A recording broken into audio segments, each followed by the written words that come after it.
इस वीडियो में हम बताने वाले हैं कि प्रधानमंत्री किसान सम्मान निधि योजना का नया आवेदन कैसे करें और किनको लाभ मिल सकता है। क्योंकि बार बार ये सवाल आ रहा था कि आप मुझे ये बताइए कि मैं नया से आवेदन करूं तो कैसे मेरा आवेदन पास हो जाए और कैसे मुझे इस योजना का लाभ मिल सके। तो आज ये वीडियो पूरी तरह उसी पर है। वीडियो को पूरा देखिएगा और जिनको ये लाभ नहीं मिला है अगर वो अप्लीकेबल होंगे तो लाभ ले सकते हैं, तो वीडियो को स्किप मत कीजिएगा। नमस्कार, मेरा नाम है चंदन कपूर। स्वागत है आप सभी का हमारे इस चैनल पर। अगर आप हमारे चैनल पर नए हैं तो प्लीज चैनल को सब्सक्राइब कर लीजिए और बेल आइकन का बटन दबा दीजिए ताकि वीडियो आप तक सबसे पहले पहुंचे। और अगर आप हमारे इस फैमिली का हिस्सा है तो प्लीज ज़्यादा से ज़्यादा लाइक कीजिए, ज़्यादा से ज़्यादा शेयर कीजिए ताकि ये वीडियो उन तमाम लोगों तक पहुंच जाए जो अभी तक इस योजना से वंचित है। तो आइए हम बात कर लेते हैं कि करना क्या है। प्रधानमंत्री किसान सम्मान निधि योजना का लाभ लेने के लिए पहले जो भी क्राइटेरिया था वो सारा बदल चुका है। पहले की क्राइटेरिया पर हम थोड़ी सी बात कर लें। पहले था कि आप अगर किसान हैं, 18 वर्ष उम्र आपकी है और आपके नाम से कोई रसीद वगैरह नहीं है, आपके घर में किन्हीं के नाम से है, आपके पिताजी के नाम से, आपके दादाजी के नाम से है, तो आप बंसाबली लगाकर उसका लाभ ले सकते थे। और लाभ मिला भी है, कई लोगों ने लिया भी है, बहुत सारे लोग लिया है, बहुत सारे लोग उसका आज फ़ायदा ले रहे हैं। और ये भी था कि अगर आपके पास ज़मीन का कोई रेंट रिसिप्ट नहीं है, कोई एलपीसी नहीं है, तो उस वक्त क्या करना था कि वो आप ज़मीन का जो पेपर होता है, इसको विक्रय पत्र जो होता है या क्रय पत्र होता भी, क्रय पत्र या विक्रय पत्र होता है, वो भी लगाकर आप आवेदन कर सकते थे।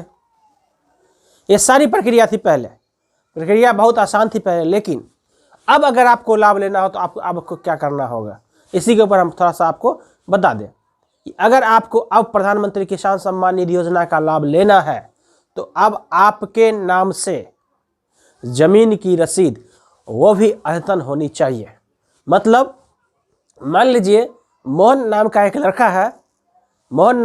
लड़का है जो प्रधानमंत्री किसान सम्मान निधि योजना का लाभ लेना चाहता है, तो ज़मीन का रसीद, मोहन की उम्र 18 वर्ष होनी चाहिए, कम से कम 18 से मैक्सिमम हो सकती है, लेकिन मोहन की उम्र कम से कम 18 वर्ष होनी चाहिए। और मोहन के नाम के खुद का रसीद होना चाहिए। मोहन के नाम से खुद का ज़मीन का रसीद होना चाहिए। आप लोग पूछेंगे कितना का रसीद होना चाहिए। मिनिमम देखिए, जब सरकार की जो नियम है उसमें मिनिमम का कोई ये नहीं है।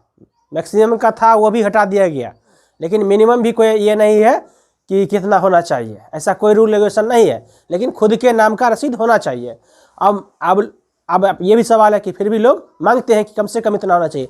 तो अगर आपको लाभ लेना है तो कम से कम 5 कट्ठा 10 कट्ठा का आपके पास होना चाहिए। कम से कम 5 कट्ठा का तो होना ही चाहिए, फिर भी आपको लाभ मिल सकता है। 10 कट्ठा है फिर भी लाभ मिल सकता है।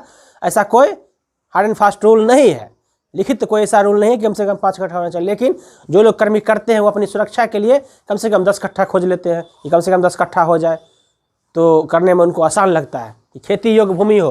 5 कट्ठा खेती योग्य भूमि नहीं हो सकता है, होता है, ऐसा नहीं है कि नहीं हो सकता, लेकिन जनरली नहीं होता है 5 कट्ठा खेती योग्य। कम से कम 10 कट्ठा खेती योग्य भूमि होता है, तो उसमें उनके जो आवेदक होंगे उनके नाम से खेती योग्य भूमि होना चाहिए। खेती योग्य भूमि, जब ज़मीन लिखाता है उस पर यह भी रहता है ये खेती योग्य है या फिर ये मकान के लिए है। तो याद रखिएगा, मकान के लिए मकान वाला नहीं होना चाहिए, आवास वाला नहीं होना चाहिए। खेती योग्य भूमि कम से कम 10 कट्ठा हो और आवेदक के नाम से हो, उसके पास उसका अद्यतन रसीद हो। अद्यतन रसीद माने कहने का जिस सेशन में आप अभी जो सेशन चल रहा है उसी वित्तीय वर्ष का, उसी वर्ष का सेशन का रसीद होना चाहिए। फिर आप रजिस्ट्रेशन कराइए, आपकी उम्र 18 वर्ष पार होनी चाहिए। रजिस्ट्रेशन कराइए, आवेदन कीजिए और आवेदन आपका स्वीकृत होगा। तो कोई बहुत बड़ी बात नहीं है, यही प्रक्रिया। सबसे मेन चीज़ यही है कि आपके नाम से अद्यतन रसीद होना चाहिए। आवासीय खेती योग्य भूमि कम से कम 10 कट्ठा मान लीजिए होना चाहिए। तो यही एक प्रक्रिया है।